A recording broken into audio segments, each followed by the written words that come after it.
these pots and pans protests tomorrow night. And I want to start with that because for me it's just a historic moment in Canadian history that there's actually a solidarity movement in English Canada in support of Quebec. It's never happened, and never in my life, and I've worked for it my whole life.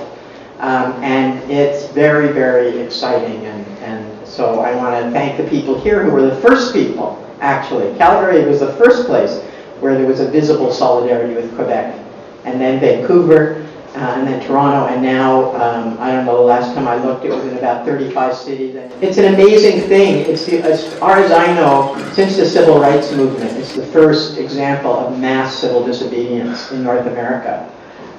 Because what you have is a law that says no more than 50 people can gather without permission from the police.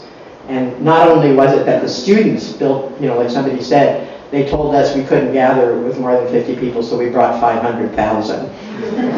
But the students are a movement that have been building for a long time, but this is spontaneous. The pots and pans are spontaneous. And yesterday, and what happens is people just get 3 or 4 or 5 friends, and they go out of their house and they start banging on the pots, and then people just come down. And then they walk through their neighborhood, and people come down, and people come down, and they grow and they grow and they grow.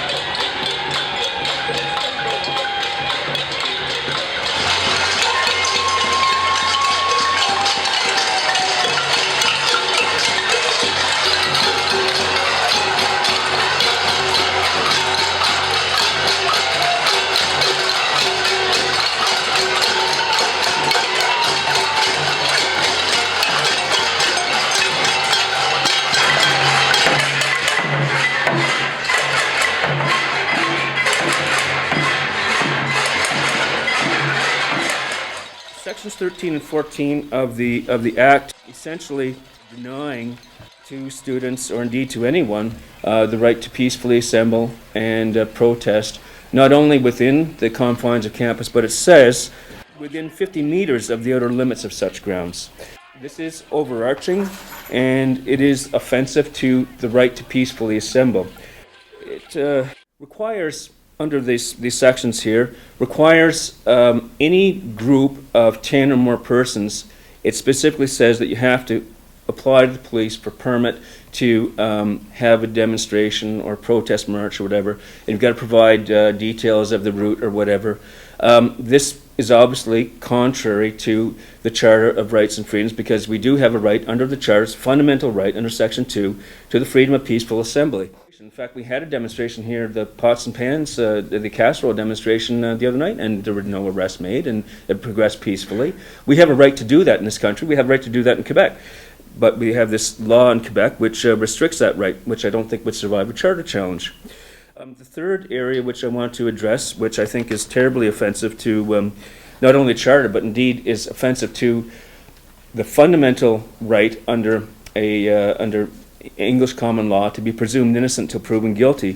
Section 22, which says that a student association or federation of associations, and indeed any student which belongs to these associations, are responsible for any damages caused to a person, to property, etc., unless they can prove that the damage was not their responsibility. Well, we have a right under the law to be presumed innocent until proven guilty. Why?